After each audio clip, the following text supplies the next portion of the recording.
So now it sounds a little different now. So we might have bad rollers.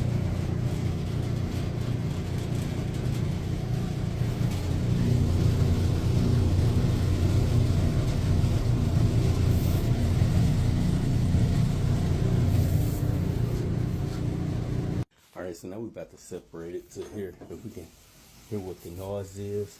I'm thinking it's something dealing with the blower. So we got to remove these screws right here. And it was 2 at the bottom I already took out. Alright, so we got a little lint in there, not much. Alright, so we cleaned out the lint. Oh, thanks, I'm glad I could. Oh yeah, I'm so glad I called you. This is so great. So here's the results. It's running almost brand new. All right.